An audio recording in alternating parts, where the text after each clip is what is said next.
les amis, comment allez-vous? J'espère que vous allez bien. My name is Mucho Wachera and today it's a random vlog. Today there is Tour du Rwanda happening in Kigali and I'm walking here in Gishushu and trying to go reach where I can see the bicycles. So let's move and see, and here I am in Gishushu walking, and so as you can see here before me there is a nice building underway. This is the building, so this is the view over here, and yeah, let's go and see if I can catch them because I'm late. I'm very late. I was supposed to go earlier to see the bikers, but I think I'm late. But let me go and see if I can catch them. There is a popular coffee shop called Question Coffee, one of the famous here in Kigali. So this is the place. Yeah, this is the place. So this is the place, Question Coffee or Q Coffee. Yeah, this is it. If you wanna come and take some coffee whenever you are around here, Gishushu, or whenever you are in Kigali, and you want a place where you can take some coffee, this is one of the best. Yeah, like so many people know the place, and so I'm about to reach the Gasabo district. This is the Gasabo district over here, and it has Agaseke on the top, on the roof. This is like a Rwandan symbol, like Agaseke was is one of the traditional things. Yeah.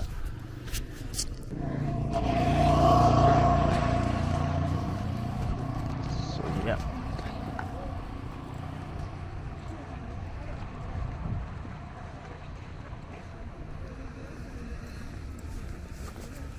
Behind me, this is the district of Gasabo, one of the districts of Kigali city.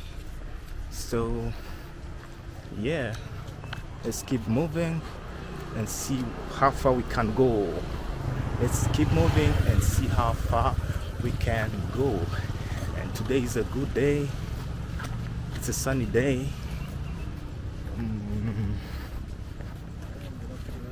Yeah, such a nice day to walk and explore. Yeah, and this is Teledis. Yeah, Teledis building here in Gishushu, and over here this is RDB. This building is RDB. Yeah, there is another new building here in Gishushu, and I heard that it's gonna be for RDB. It's gonna be a new office for RDB. This is it, and the roads are closed because Tour du Rwanda is still going on. Let's see if we can get something from here. Yeah.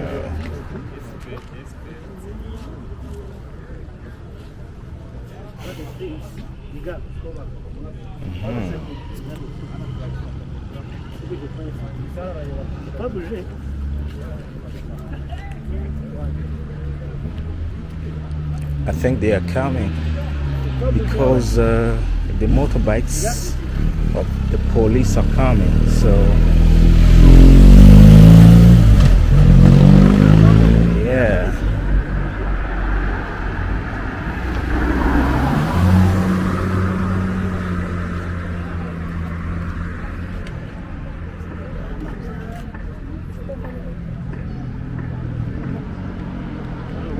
So we are here. Look at this, spectacular.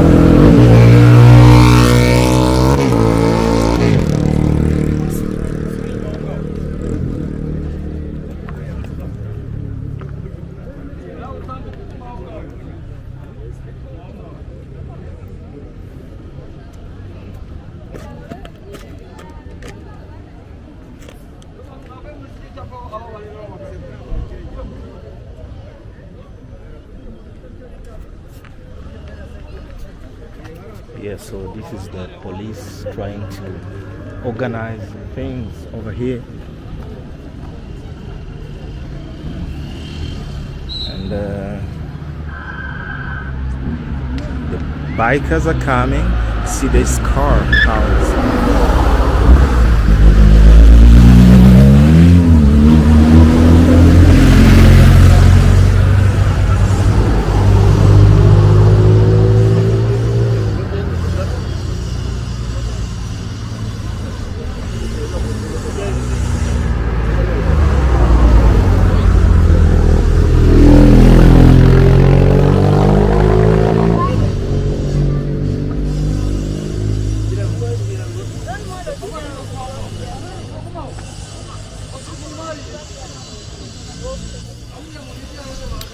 And we are very curious to know what's going on, how it's gonna go, who's coming.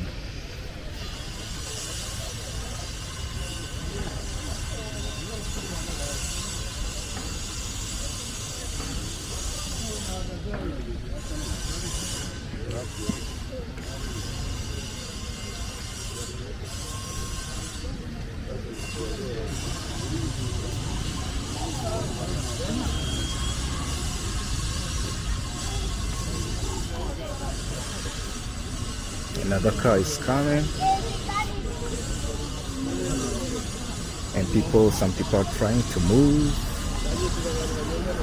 Yeah.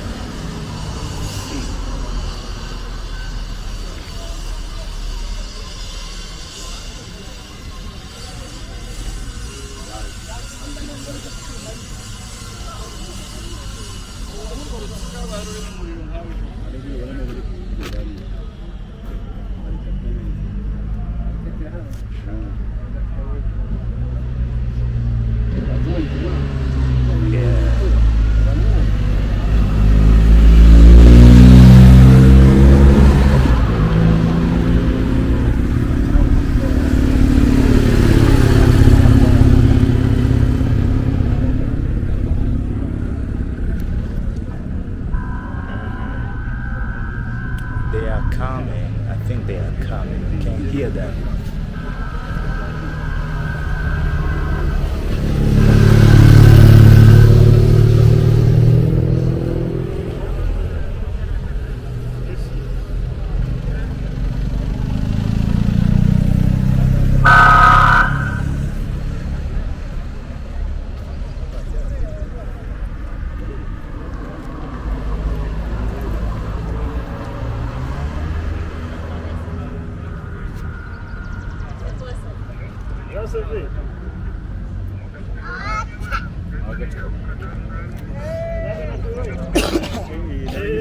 They're about to come. They are here, I think. I can hear them.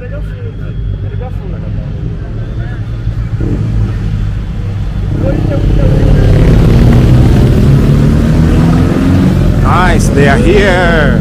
Look at this, man. Woo!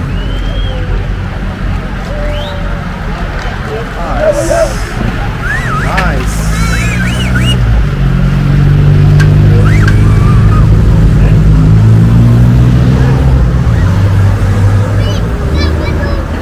They are sprinting so spectacular, man.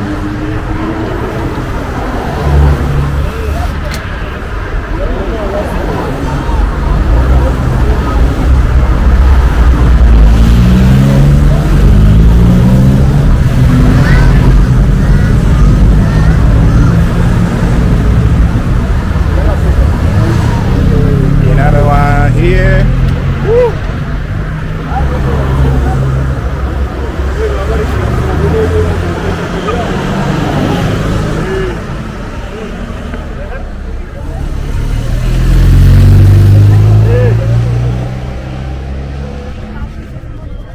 Yeah, that is super nice, super amazing, so spectacular. There is another one coming, the gate.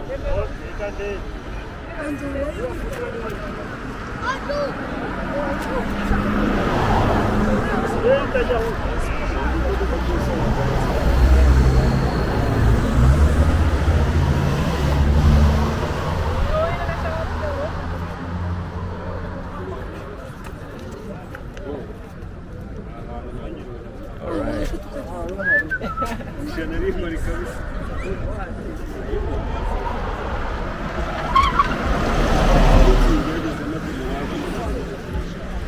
was so cool. So next thing, I am going to put out the big camera and take some photos that I'm gonna also share with you.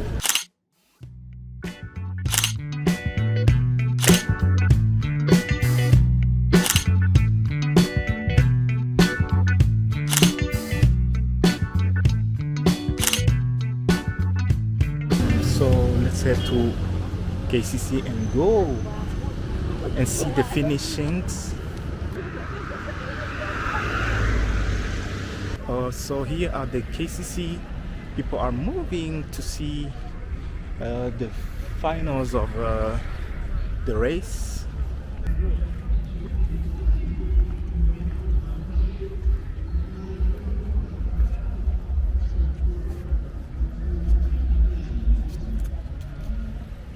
So this is the KCC, the Kigali Convention Center, and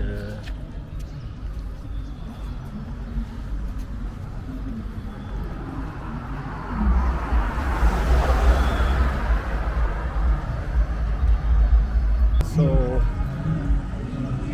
this is the finishing point. Ikunzwe tunagatatu lero kuchwa kinagata Tour du Rwanda tuzamuza mahanga gwera mwaka w'ibibiri zitenda iyo gitego yose imyaka 16 yaje kutubira ko u Rwanda ruzakira cyo twakwita n'igikombe cy'isi cy'umukino w'amagare umwaka utaha ahangaha muri Kigali will host 2025 UCI World Championship next year in September.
So welcome to the finish line, the finishing destination, where I am going to show you everything, how things are going. Yeah.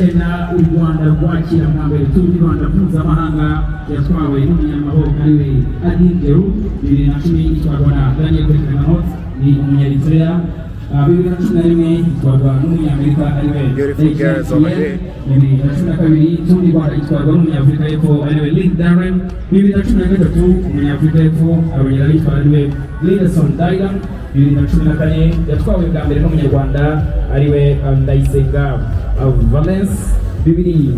na 15 Sengimana Jean Bosco Umunyarwanda arayitwara 2016 Ndayisenga Valence arongera arayisubiza ku nshuro ye ya kabiri ashyiraho n'agahigo yuko ariwe mukinnyi umaze gutwara Tour du Rwanda nyinshi zari ebyiri 2017 umukinnyi nona uri mu gukina ikipe ya Java Innovative ariwe Aleluya Joseph atwara Tour du Rwanda 2018 Umunyarwanda nanone ku nshuro ya gatanu atwara Tour du Rwanda woni Mugisha Samuel.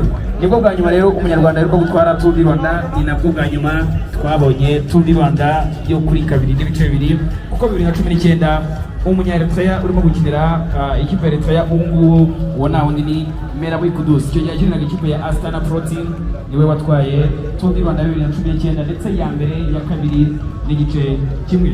2020 Tesfazion Nathaniel arayitwara 2021 umukinnyi w'umunya-Espagne ariwe Rodriguez Christian arayitwara 2022 umunya-Eritrea witwa Tesfazion Nathaniel arayitwara ariko anashyiraho akayiro Ndayisenga Valens kuko niwe bakinnyi bonyine babiri bafite Tour du Rwanda inshuro zirenze imwe.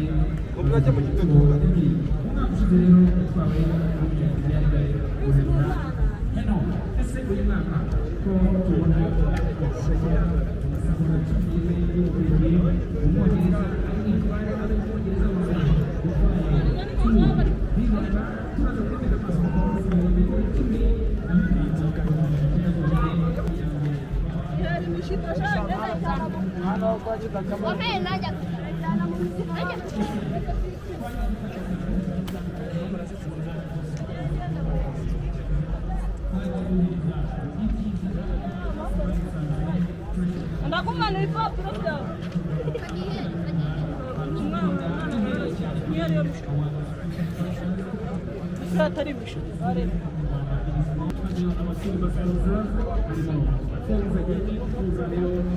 iyi Tour du Rwanda yakuzaniye platform nshyashya ishobora gutegaho imikino myinshi itandukanye ariyo holbet.com niyo twaje twifashisha muri iyi minsi yose umunani ya Tour du Rwanda.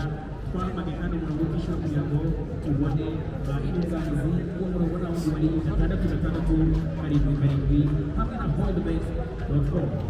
Ku nshuro ya mbere uyu mwaka twari turi kumwe na MTN mobile money twegeranye rwose hose bakanze akanyenyeri 882 urwego ubundi birenga amafaranga y'urukundo kuko byavuye ku bategetsi. Turabashima rero momo commercial uje kubana na Tour du Rwanda uyu mwaka bakanatwambikira umunyafurika mutoya kurusha abandi. Momo rero twarajyanye ahantu hose.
Mureba mwe mu kandi humura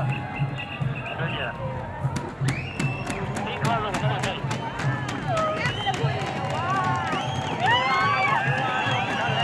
is the first person to arrive. So this is the first person to arrive. So here he is, man. I think he's the winner.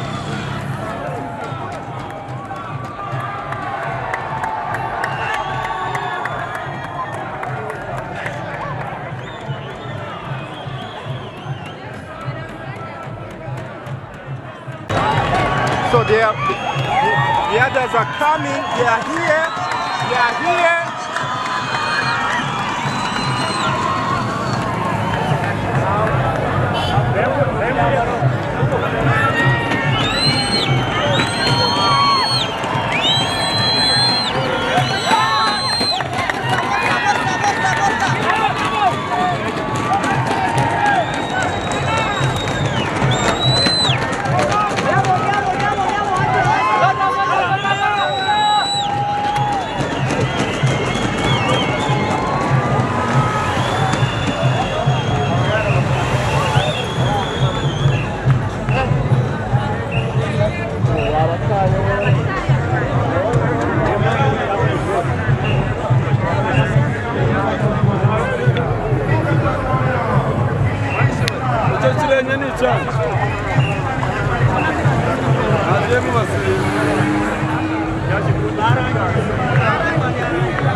Baza ngo barangiye abagiye